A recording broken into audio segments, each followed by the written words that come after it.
Shalom, nous allons étudier le Daf Samech Bet, dans Masechet Yoma, nous reprenons à la fin du Daf Samech Aleph Hamoud Bet, Be'amini Rava, mais Rav Nachman, question que Rava pose à Rav Nachman. Lorsque l'on a eu plusieurs Korban Seir Hashem dont le sang s'est renversé, il a fallu à chaque fois non seulement reprendre un nouveau Seir Hashem, mais en fait on reprend deux, parce qu'à chaque fois il fallait tirer au sort parmi deux. Donc on se retrouve à avoir plusieurs Seirim Hashem. Du coup, qu'est-ce qu'on en fait? Be'amini Rava, mais Rav Nachman, Kama Seirim Meshaleach. Donc, les Seirim Lachem, on a vu une marque dans le DAF d'avant, est-ce qu'on les brûlait tous ou un seul? Maintenant, ceux que l'on doit envoyer à Azazel, est-ce qu'on en envoie un seul? Ou est-ce qu'on envoie tous ceux qui ont été, qui ont fait partie à chaque fois du couple de l'animal qu'on a apporté? Il a dit quoi? Depuis quand on a une mitzvah de jeter tout un troupeau là-bas? Alors il répond à Marlo, ici c'est ça, alors pour le Seir Lachem aussi, pourquoi on a vu que certains pensaient qu'il fallait les brûler les trois? Réponse, Midame, c'est pas pareil. Atam Oktiv Auto. C'est pas marqué Auto. Au sujet du fait de brûler le CLHM, on n'a pas dit qu'il fallait absolument qu'il n'y en ait qu'un seul. Ici, pour renvoyer le bouc à Azazel et le jeter de la montagne, c'est marqué Acha Ktiv Auto, l'Eshalach Auto la Azazel. Lui et pas d'autres. Donc même si il se trouve qu'on a dû à chaque fois tirer au sort de nouveaux animaux et avoir plusieurs animaux qui ont été tirés au sort la Azazel, on ne pourra jamais en lancer plus d'un. Alors la Gemara va apporter une marloquette, lequel? Itmar Rafapi Mishmei Rava. Au nom de Rava, Rafapi nous dit Amar Rishon Meshalar, c'est le premier. Rav Shimi dit Mishmei Rava. Autre élève de Rava qui dit lui cette fois, donc c'est Rav Shimi, qui dit que c'est Acharon Meshalar, c'est le dernier. Donc c'est un seul quoi qu'il aille qu'on rapporte. Est-ce que c'est le premier ou le dernier? Là, Gemara dit Bish, la Rav Shimi, le deuxième avis, je le comprends mieux. Mishmei Rava Damar Acharon Meshalar Kasavar, il le Gamar Bokapara. Je comprends que ce soit le dernier parce que c'est lui qui a permis finalement à ce qu'il y ait expiation. Et donc c'est pour ça que c'est lui qui est déterminant. Et là, Rafapi Mishmei Rava Maïkamar, mais selon la vie précédente ici que c'est le premier, l'Agma propose de dire Savala qui Ravi aussi pense comme Ravi aussi d'Amar, Mitzvah Barishon, qu'on a toujours une mitzvah de privilégier celui qui a été choisi en premier. Et l'Agma va essayer de comprendre à quel halakha de Rabbi Yossi on fait référence. On va dire Hey Rabbi Yossi. De quel Rabbi Yossi on parle? Il est ma Rabbi Yossi des coupotes. Si tu parles de Rabbi Yossi, quand il parle au sujet des coupotes, Ditna, c'est marqué dans une Mishnah dans Shkalim. Rabbi Yossi Omer, Shalosh coupotes, Shalosh Seim. Il y avait 3 boîtes dans lesquelles on mettait les Shkalim. Shebam Tormi Metalishka. Et Veaya Katuv Aleem. Et dessus c'était marqué Aleph, Bet, Gimel. Les lettres Aleph, Bet, Gimel. Et Tanya, c'est marqué dans une braïta. Rabbi Yossi, Lama Katuv Aleem, Aleph, Bet, Gimel. Pourquoi on marquait ces 3 lettres? Il dit Da, Ezemenitra Marishon. La vie, c'est pour savoir quelle boîte avait été remplie d'argent en premier, pour qu'on apporte avec cet argent des corbanotes en premier. Donc on voit bien qu'on a une mitzvah. Et donc la Gemara propose de dire que ce serait pareil chez nous pour les corbanotes. La première fois qu'on a tiré au sort, on avait un korban à Azazel. Après, comme il y a eu un problème avec le sang, on a retiré encore 2. Ça fait un deuxième à Azazel. Et après encore un troisième. Eh bien, c'est le premier qui sera prioritaire, selon Rabbi Yossi. Agma dit non, on ne peut pas vraiment transposer cette halakha de Rabbi Yossi à chez nous. Dilma, be'ina de itraze kamaita, lo itraze batraitra. Agma dit là-bas, c'est différent. Parce que dans le cas où on a rempli des boîtes avec de l'argent qui étaient des dons pour les corbanotes, lorsque les premières sommes d'argent sont arrivées dans la boîte, eh bien, la deuxième boîte n'était pas remplie. Et donc, l'argent qui finira dans la seconde boîte n'est pas du tout réservé à ce moment-là pour un korban. Et donc, c'est pour ça que les premiers sont prioritaires. Mais chez nous, c'est différent. Parce qu'en réalité, quand est-ce que la kapara se terminera? La kapara se terminera lorsqu'on a projeté tout le sang. Donc, c'est lorsqu'on aura versé le sang du dernier Seir Lachem. C'est là, à ce moment-là, qu'il sera possible et apte de prendre le korban, la Azazel, et de le jeter de la montagne. Et là, à ce moment-là, eh bien, les 3 seront devant nous. Ou plus d'ailleurs, tous les korban de la Azazel seront devant nous. Et il n'y en aura aucun qui aura été rendu apte avant l'autre, puisque finalement tout ça ne se passe qu'à la fin de Matnat Adam. Donc la Gemara propose une autre halakha de Rabbi Yossi. Là, Rabbi Yossi de Pessah. Dans Pessah, dit Tanya, c'est marqué dans une braïta mafrish, Pisro ve'avad et frish acher tartav, achaka nimtza rishon. Celui qui met de côté un animal pour le korban Pessah. Après, il le perd. Comme il l'a perdu, il en choisit un autre, et après, il retrouve le premier. Alors, qu'est-ce qu'on nous dit là-bas? Aresh Mamlim, il a les deux devant lui. Selon Chachamim, il peut choisir d'apporter le premier comme le deuxième. Rabbi Yossi Omer, mitzvah barishon. Selon Rabbi Yossi, la mitzvah et de privilégier le premier, mais seulement si le deuxième qu'il a choisi est de meilleure qualité, à ce moment-là, il vit et non. Mais sauf un cas comme ça de qualité différente, et bien normalement, c'est le premier qui est prioritaire. Et donc ce serait la chita de Rabbi aussi, et c'est pour ça que certains pensent que c'est pareil pour lequel des korbanot l'Azazel on va apporter. Est-ce que c'est le premier? Est-ce que c'est le dernier? Soit le dernier, parce que c'est lui qui amène la fin de la kapara, soit le premier, parce que ce serait comme Rabbi aussi dans Pessah. On voit que de préférence, on va d'abord s'occuper de celui qui était réservé en premier. Nouveau chapitre, donc nouvelle Mishnah. Les deux boucs, la Shem et la Azazel de Makipourim, il y a une mitzvah qui soit ressemblant. Ubekoma, au niveau de la taille, Bedamim, au niveau de la valeur, Ubekichatan, Keechad, il faut les acheter en même temps. Vafalpi she'en shavin ksherim, la kach echad, hayom echad lemachar ksherim. Même si finalement ils sont différents visuellement et qu'on ne les a pas achetés en même temps, Bediabat c'est kasher. Met echad me'em, s'il y en a un des deux qui meurt, Eimat shelohi gril met, si un des deux est mort avant qu'on ne tire au sort, eh bien, Ikar Zoug la chénie. On gardera celui qui est vivant et on lui associera un deuxième. Miché Grilmet. Si on a déjà tiré au sort qu'il a Shem, qu'il a Azazel et qu'il y en a deux qui meurent, à ce moment-là, il y a Vizoug Acher. Il faudra apporter un deuxième couple. Gril Aleem Baterila et tirer au sort au départ. Yomar et il dira. Comme il ne sait pas lequel est mort. Im Shel Shem Met. Si c'est celui qui était pour la Shem qui est mort, eh bien, Ze Sha'ala Ala Vagoral. L'Hachem, Mikaim Tartav, celui qu'on va tirer au sort maintenant pour l'Hachem, le remplacera. Et Imshel Azazel met, si celui qui était mort, c'est celui-là Azazel, Zeshala Alavagora l'Azazel, Mikaim Tartav, ce qu'on va tirer au sort maintenant l'Azazel, le remplacera. Et l'autre, celui qui reste du premier couple, et dont on ne sait pas si à l'origine il était l'Hachem ou l'Azazel, Vacheni Yireh Hasheistaev, Veimacher, on le laissera jusqu'à ce qu'il ait un défaut, à ce moment-là on le vendra. Et puis l'Udama Blindava, et la somme qu'on récupérera servira pour les nidavot, pour le tzibour. Shein khatat tzibour meta, normalement on devrait faire mourir un korban khatat dont le propriétaire, qu'on ne peut pas apporter. Mais là ici, comme c'est le khatat d'un tzibour, eh bien il ne doit pas mourir. Rabbi Yehuda Omer tamut. Selon Rabbi Yehuda, eh bien il faudra la tuer parce que c'est un khatat qui ne peut pas être apporté et qui doit mourir même si c'est un khatat tzibour. Rabbi Yehuda rajoute nishpach adam, si le sang c'est renversé. Yamut à Mishtaleach. Eh bien, on devra tuer le korban à Mishtaleach. Met à Mishtaleach, quand c'est le Mishtaleach qui est mort, eh bien, Ishafer Adam, on renversera le sang du korban qui est la Shem, parce qu'encore une fois, le couple est finalement séparé, abîmé. Maintenant, la Gemara apporte une braïta. Tanora Banan Ikar Shene Seere Izim. Au sujet de ces deux boucs, c'est marqué Shene Seere Izim. Et à chaque fois, on estimera que comme le mot Seir est marqué au pluriel, le pluriel c'est au minimum 2, et donc je peux, comme j'apprends toujours le minimum dans la halachot de la Torah, ça veut dire que du mot Seir, je peux apprendre déjà 2, et donc le chiffre 2 qui est marqué est en trop. Donc mi'out, Seir Shnaim, le minimum du pluriel Seir, c'est 2. Donc matamou marchené, alors pourquoi préciser le chiffre 2 chez Yoshnaim Shavim pour dire qu'ils doivent être équivalents, ressemblant.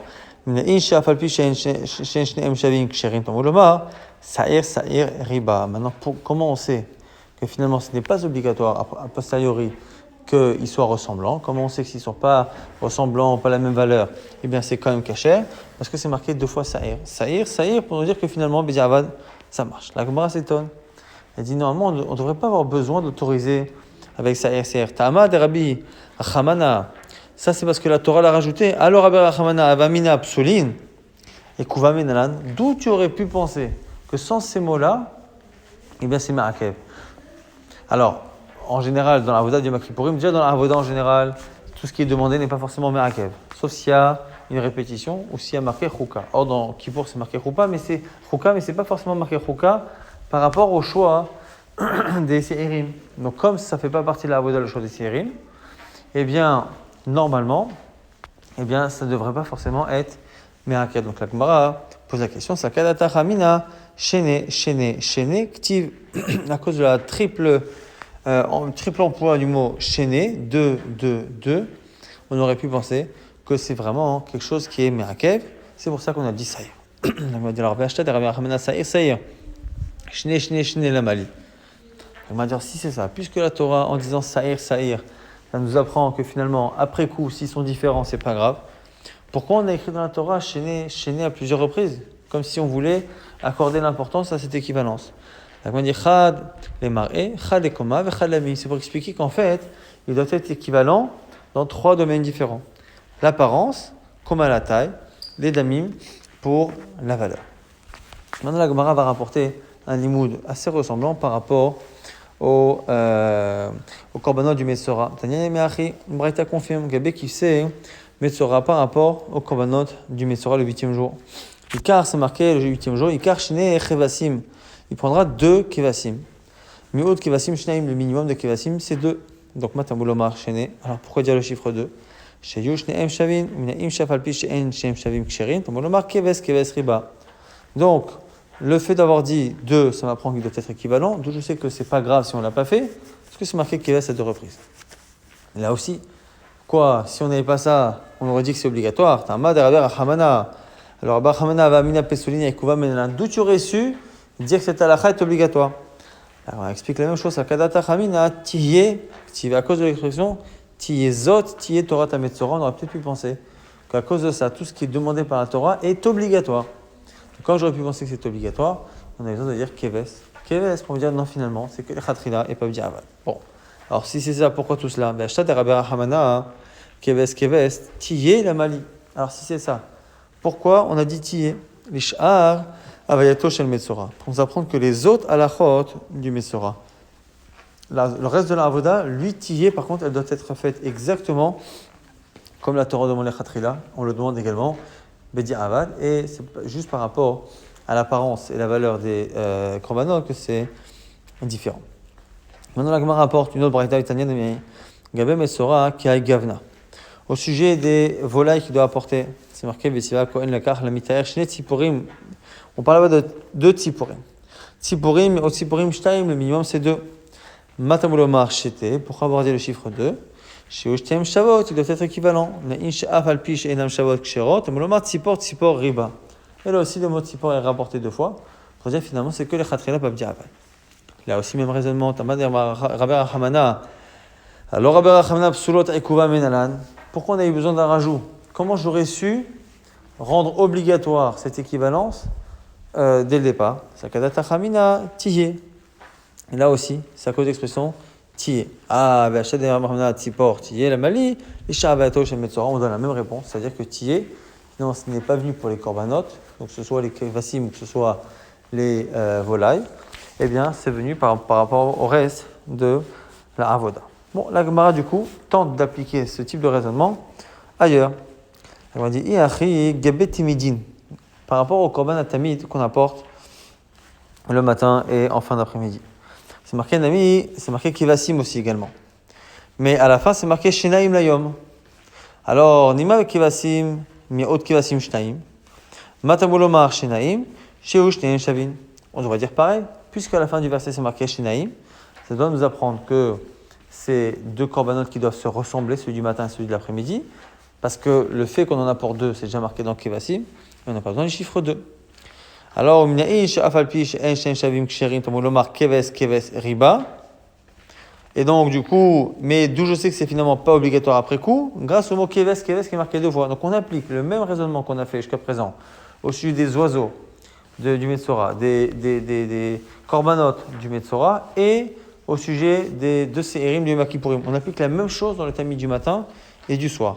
Et donc, du coup, on arrivera à la conclusion de Ulmiza Achinamid Beinan, qu'on aurait quand même une mitzvah des Khatrila, de choisir les timidim de toute l'année, de chaque jour, le korban quotidien, matin et après-midi, comme étant ressemblant, au moins les Khatrila.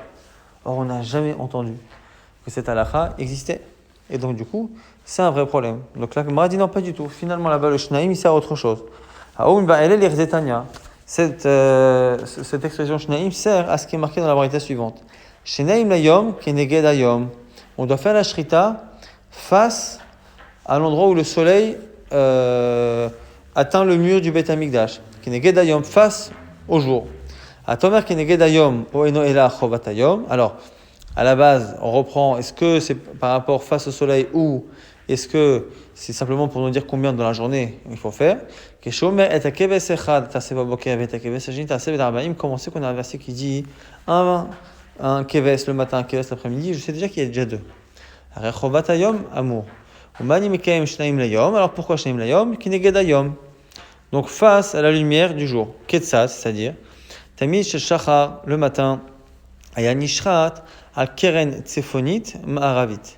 Le matin, on le fait face au coin qui est donc le coin nord-ouest du Misber.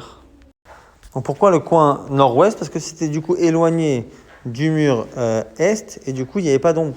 Parce que le soleil se lève à l'est, et bien si on s'approchait de l'est, on était du coup à l'ombre de ce mur-là, de ce mur est, et à ce moment-là, on n'était pas sur un endroit qui était éclairé au sol. Et donc il fallait qu'on soit à la lumière justement du jour. Al-Tabarat Ashnia sur le deuxième crochet pour attacher l'animal. Et chez le Ben Arbaim l'après-midi, Ayan Ishrat Al-Keren Mizrachit Tsefonit, on passait sur le coin nord-est du Misbéach. Et là aussi, Al-Tabaat Shenia. Et donc, c'est ça, c'est ce qu'on apprend chez Naïm Layom. C'est pas du tout pour apprendre qu'ils doivent être équivalents. Et c'est comme ça qu'on répond et que finalement, que le mot Shnaïm qui est marqué chez nous est légèrement différent de ce qu'on a pu voir dans Metzora et dans les korbanot de Yom Kippourim. Maintenant, Moussafin Shel Shabbat, Vadaï, Tzrichim, Sheyu Shneim Shavim. Maintenant, les korbanot Moussaf de Shabbat, ils doivent être équivalents. C'est marqué au sujet de Shabbat, ou vient Shabbat, Shnei Chevashim. On devra apporter 2 kevasim comme Moussaf. Eh bien, ces deux-là, ils doivent être équivalents. Maintenant, à Banan, c'est marqué donc dans une braïta, Shnei Serim, Yom Kippourim, Shesadam Bachos, qu'on a fait la shrita à l'extérieur de la Hazara. Ad Shelo, Igril Alehem, Chayav al Shneem. Donc, les deux de Yom Kippourim, normalement, il y en a un qui est l'Hachem, sur lequel on doit faire une shrita à l'intérieur, et un autre, la Azazel. Donc, on nous explique quoi? On nous explique que si on n'a pas encore déterminé qui est l'Hachem, qui est la Azazel, comme théoriquement ils peuvent être les deux l'Hachem, eh bien on est chayav sur le fait d'avoir égorgé à l'extérieur 2 animaux qui théoriquement auraient pu être un korban l'Hachem. Al-Shel Shem, Mishirim Lalem Chayav, Al-Shel Shem, ou Patour, Al-Shel Azazel. Si par contre on a déjà tiré au sort, on a un qui est l'Hachem, l'autre qui est la Azazel, à ce moment-là il n'y a que celui qu'on a égorgé dehors qui était l'Hachem, sur lequel on est envers Minatora, et pas celui qui était la Azazel. La Gemara s'étonne, elle dit je ne comprends pas. Tant qu'on n'a pas tiré au sort, eh bien normalement ils ne sont pas du tout aptes, puisqu'on n'a pas tiré au sort lequel est l'un et l'autre. Normalement on ne devrait pas être chayav, et encore moins sur les deux, parce que quoi qu'il arrive, les deux ne peuvent pas l'être. Ma'apriza propose de dire que non, en fait, les deux là, qui sont en plus équivalents, pourquoi finalement on est chayav sur les deux? Parce qu'on aurait pu, avant de les tirer au sort, on aurait pu les utiliser pour être le korban moussaf. On a dit, les sa'ir anaase bifnim delo dimchosa agrala. Là, je comprends pas. Pourquoi? Parce que si on estime que par rapport au sa'ir bifnim, on peut pas être chayav parce qu'on n'a pas encore tiré au sort. Alors pareil, puisque on est par rapport à moussaf, les sa'ir anaase bachutz nami lo chazé dimchosa avodatayom. Là, ça devrait être pareil. Normalement, comme on n'a pas fait la avoda du matin, eh bien, c'est pas encore possible d'apporter un korban moussaf. Et donc, ces 2 animaux-là, de la même manière que parce qu'on n'a pas tiré au sort, on ne peut pas être chayav sur le côté korban de Kippour, eh bien, comme on n'a pas fait la avoda du matin, normalement, on n'est pas encore dans la capacité d'en faire un moussaf, et donc on ne devrait pas être chayav.